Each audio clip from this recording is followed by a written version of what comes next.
Hello, can you hear me?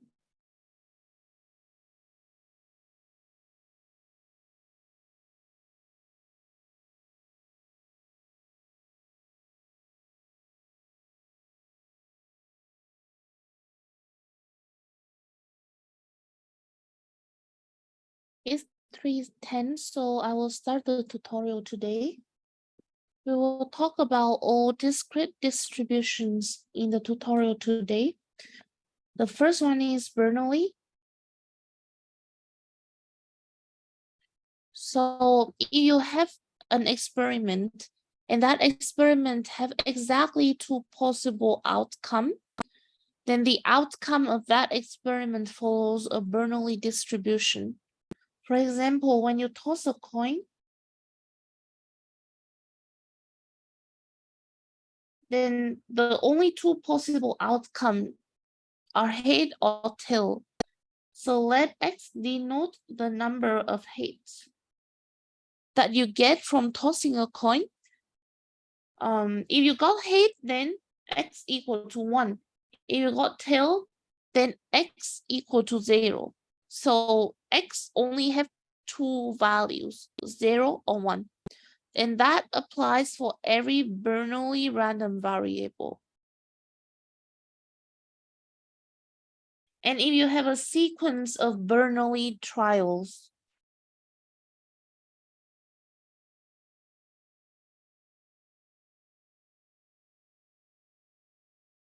let's say you have a sequence of n Bernoulli trials, then the number of success follow a binomial distribution. N stand for the number of trial, and P stand for probability of success in each trial. So if we look at the experiment of tossing a coin, and let's say it is a fair coin, which means probability of getting head and tail are the same. Then here, the number of trial that we have is 1 because we only toss a coin 1. And let's say we want X denote the number of heads, which means if we get head, then we consider it as a success. So probability of success is 1/2 because it is a fair coin. We say that X follow a binomial distribution with n equal to 1 and p equal to 1/2. And yes, X also follow a Bernoulli distribution where probability of success is equal to 1/2. What does that mean? That means that Bernoulli is just a special case of binomial.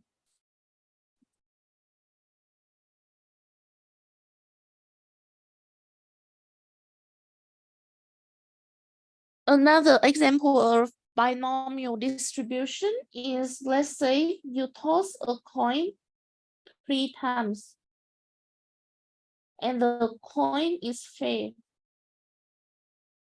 Again, let X denote the number of heads. Then we have number of trials equal to 3 because we toss a coin 3 times. And probability of success in each trial is 1/2 because probability of getting head is 1/2 for a fair coin.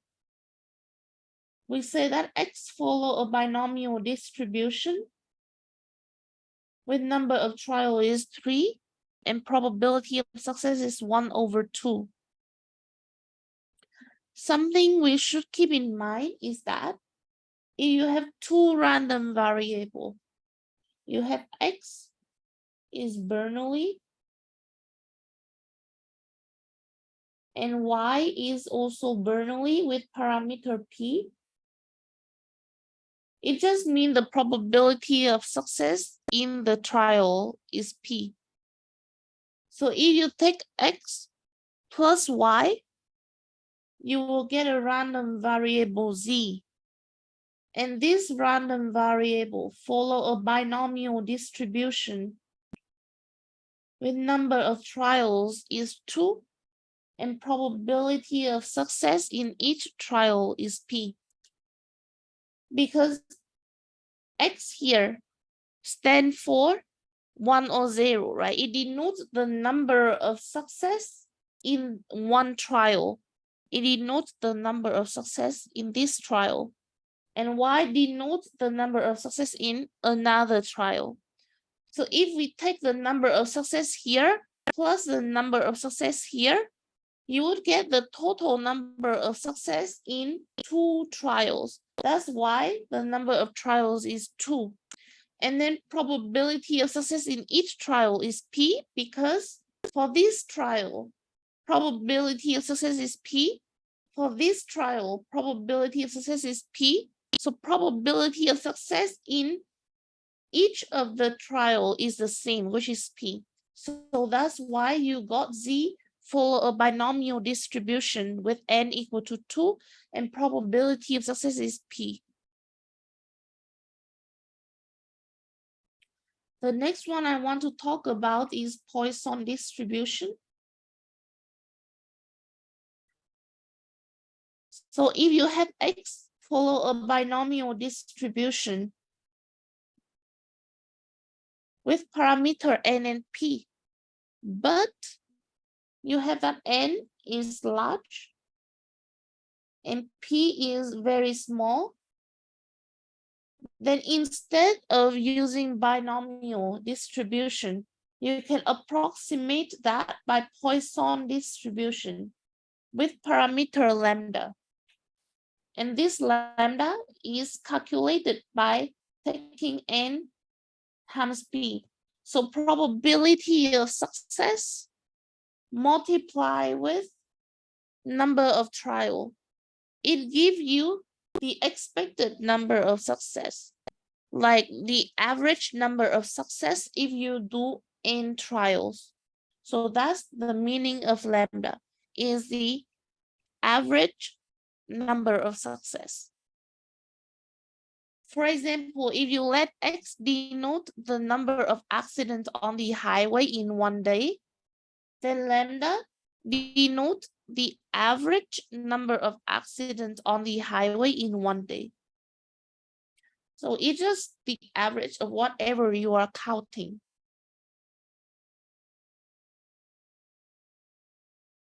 Next one we want to talk about is geometric distribution.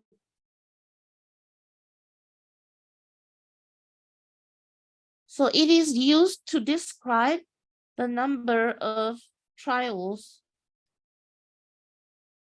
until the first success.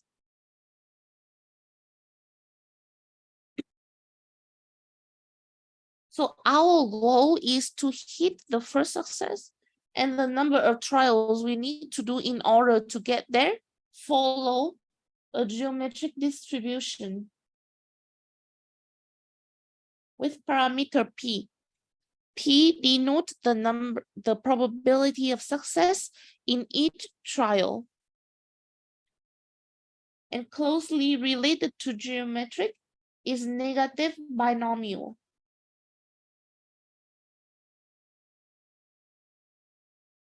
Negative binomial describe the number of trials until we get the R success. So you can see that is more general than geometric.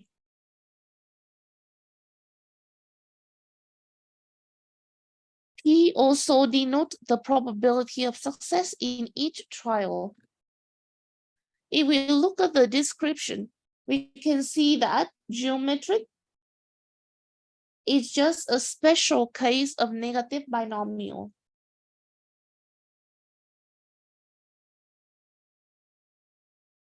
And if you have two random variable X and Y, X follow a geometric distribution, Y also follow a geometric distribution, and you add them together, you will get a random variable Z, and it follow a negative binomial distribution with R equal to 2 and probability of success is P. Why is that? Because here X stands for the number of trial until you got the first success. Y also denotes the number of trial until you get the first success. If you add the number of trial here with the number of trial here, in total, you will get the number of trials until you got the second success. Because at this point, this is the first success, and everything here is failure until the last one here. So this one will be the second success. That's why you have R equal to 2, and probability of success in each trial stay the same. Let me know if any part doesn't make sense. The last one is hypergeometric distribution.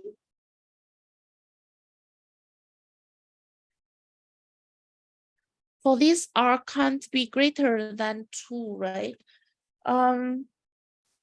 For this case, then R is exactly 2. However, in general, R can be as large as you want, but it has to be at least 1 so that the distribution makes sense.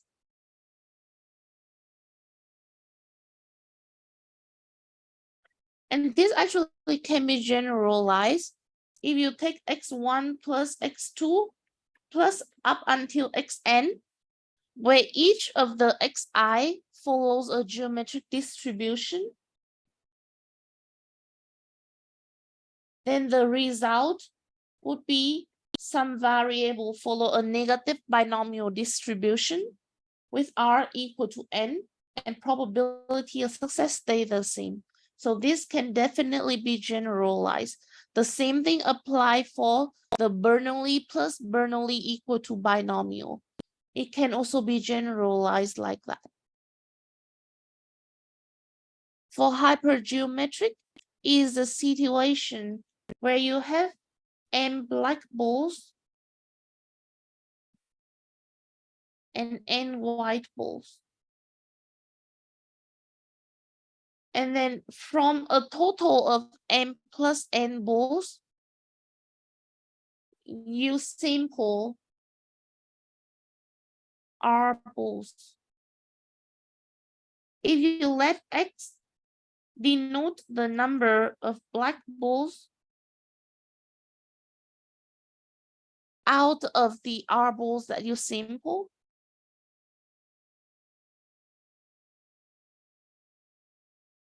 then this X follow a hypergeometric distribution.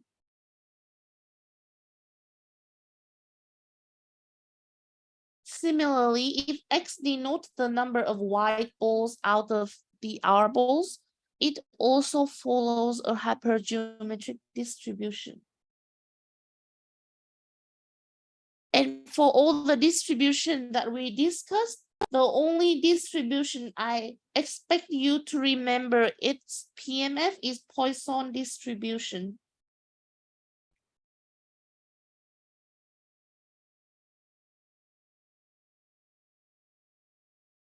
Again, the uppercase denote a random variable.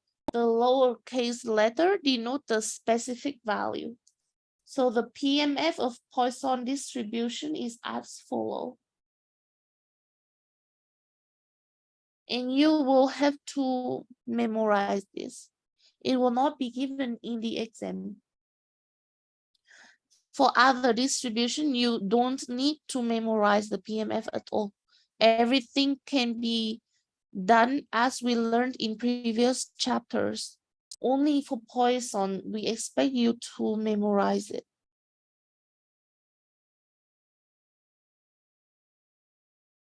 If there's no question, I will give you some time to think about question 1. I will take it up in 5 minutes. You can let me know if you have any question.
You should try to use a PMF here to see what is probability that x equal to 2 and x equal to 3, and then solve for lambda from there.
Okay, so we will start with the information that we know.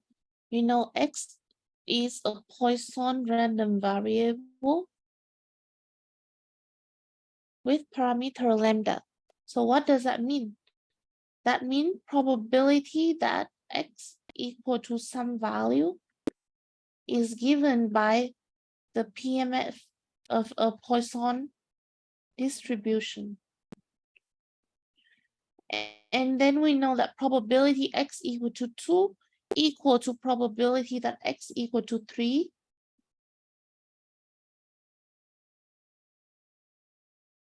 So we let them equal.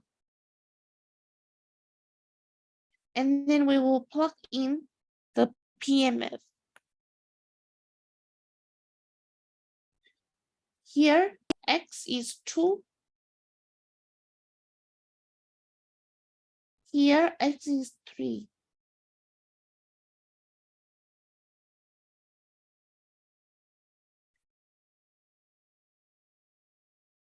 So we know that e to the power of something is non-zero.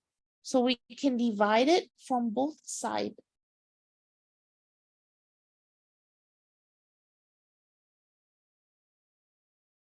And again, we know that lambda is not 0.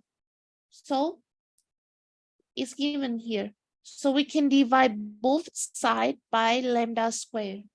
This step is I divide by e to the power of negative lambda. And now I will divide by lambda squared. This is what I got. And this tell me that lambda equal to 3. So we know that x follow a Poisson distribution with lambda equal to 3. And we want to find probability that x is at least 2.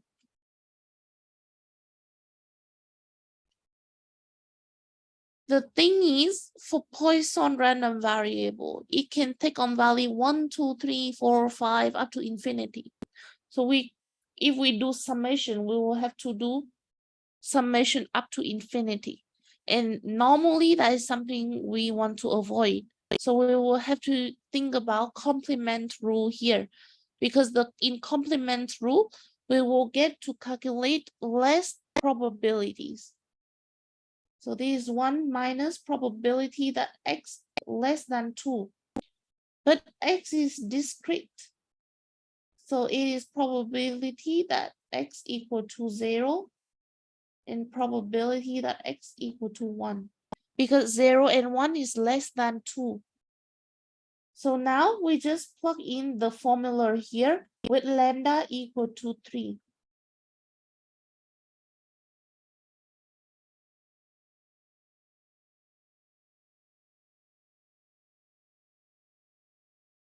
And if you plug in your calculator, the final answer will be what we want to get.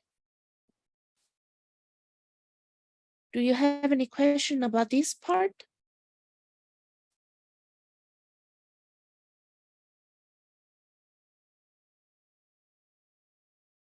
I don't know how to use E on my calculator. Do you see some button have E to the power of X? Do you see that?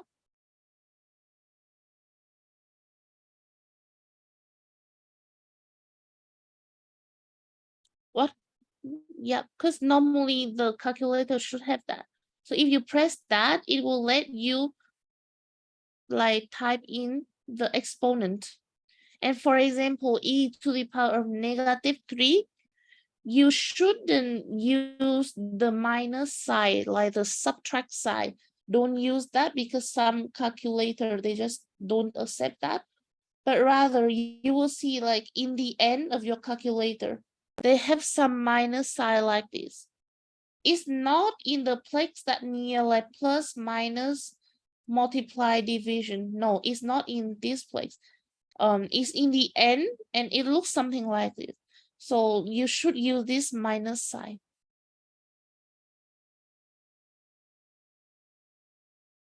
Yep. Okay, I will give you time to think about this one and then I will take it up.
Okay, so we are given here the probability of having accidents on any given day is 0.005.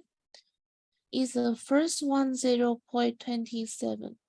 Let me check. I don't remember like the exact number, but I think it is more. Let's see.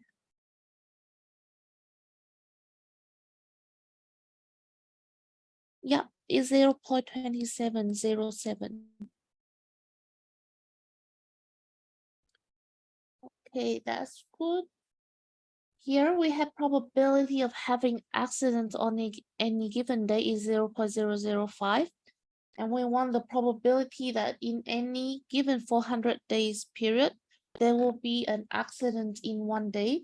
So if we let X denote the number of days that have accident during the period of 400 days, then X will follow a Poisson distribution with lambda as a parameter. So how do we figure out this lambda? So initially, X actually follow a binomial distribution because we think of each day as one trial. Like day 1 as one trial, day 2 as one trial, up to day 400 as one trial. And probability of success is probability of getting an accident on that day is 0.005. Is the same for every day. Like this. So X follow a binomial distribution with 400 trial and probability of success is 0.005. So if we use Poisson to approximate that, lambda will be 400 multiplied with 0.05. And what did you get for this one?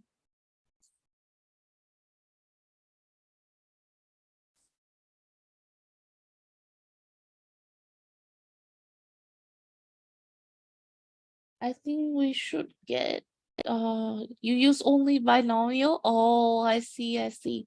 Yep. That is totally correct. Another way you can do is use Poisson as the questions say. So if we calculate, we will have lambda is 2 days like this. But use binomial is absolutely fine. It will give you the exact number. Poisson. Second one, we want probability that at most 3 days with accident. So the number of days with accident is at most 3. So we can just take 0, 1, 2, and 3.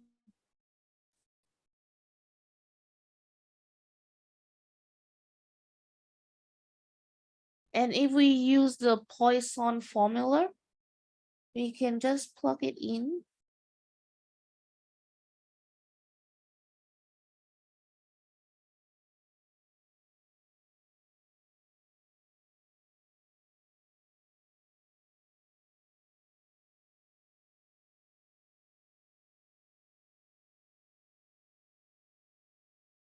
And then you should get some answer like 0.857. If you use the binomial distribution, you will get the exact probability.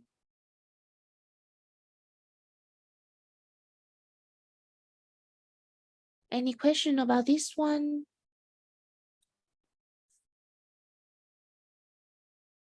So it doesn't matter which one I use on the exam. If they don't specify, then you can use which one you're more comfortable with.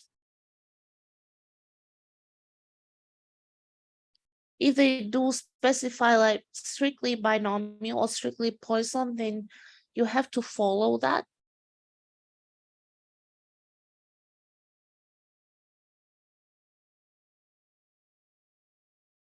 Okay, I will let you work on this one for, I'd say, 4 minutes.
Okay, so here we have the player can have a successful throw with probability 0.85.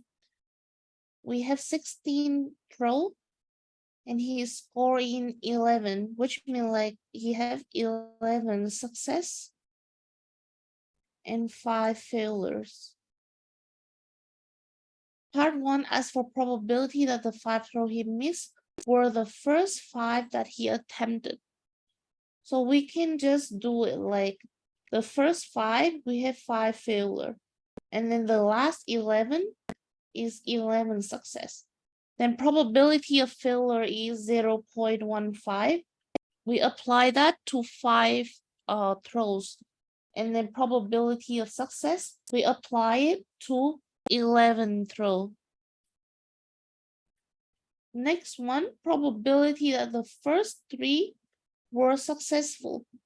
If the first 3 were successful, then we have 3 success here. And the remaining, we have 13 trials in total. We have remaining is 13 throw. Out of that, we have 5 failures. Initially, we have 11 success, but we already have 3 success in the beginning. So now I only have 8 success left. And the probability that this can happen is I apply probability of success to the first 3 trial. And then I calculate the probability that out of the remaining 13 trials, I will have 5 failures and 8 success. And I don't know the order of them, which means out of 13 trials, I will have to choose 5 to insert failure. And then I apply the failure to 5.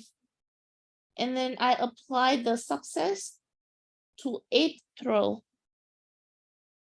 So in total, you would have this one.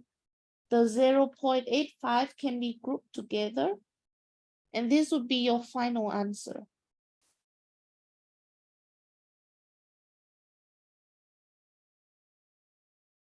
Would the negative binomial formula work here? No. The thing is, many students mistaken between binomial and negative binomial. What we are doing here is binomial. Why is that? Because the number of trials is fixed. And then the number of success is what we are counting. For negative binomial, you don't have fixed number of trial. You have fixed number of success that you want to reach to. And then the number of trials is what you are counting. Does that make sense? Yep. Like for geometric and negative binomial, the number of success is fixed, but the number of trials is what we are counting. For binomial, the number of trials is fixed, and the number of success is what we are counting. The last one. I will give you 5 minutes to attempt this. Actually, we are running out of time, so maybe just 2 minutes to read the question. And then I will take this up.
Okay, so here we have 6 white, 6 black stones, and Peter select 3 stones at random with a replacement. And let y denote the number, the random variable represent the difference between white and black. And we want to know the range of y and then also find its probability mass function. Peter select 3 stone. So the maximum number of white he can get is 3. And the minimum number of white he can get is 0.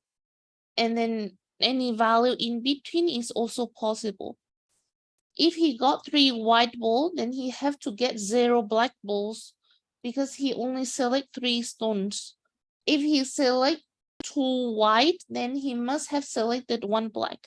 Similarly, if he selected 1 white, then he must have 2 black, 0 white, he must have 3 black.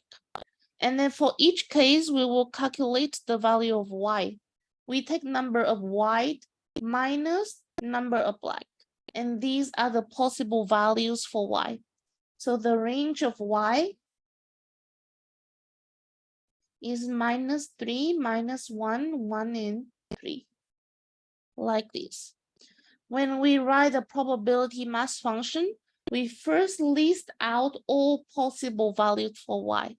And then in each case, we will fill in what is the probability that y equal to -3, what is probability that y equal to -1, probability y equal to 1, and probability that y equal to 3, like that.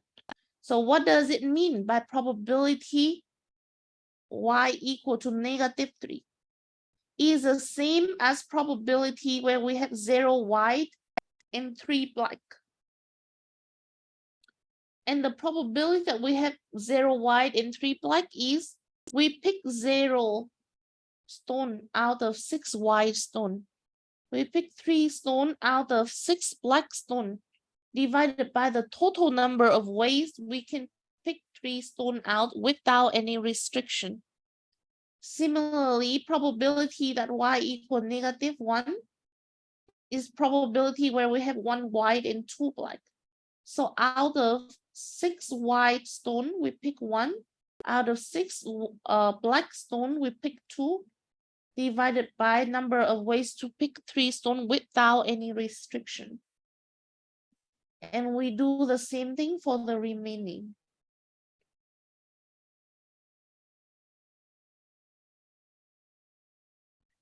And the table here is a probability function for y. Any question about that?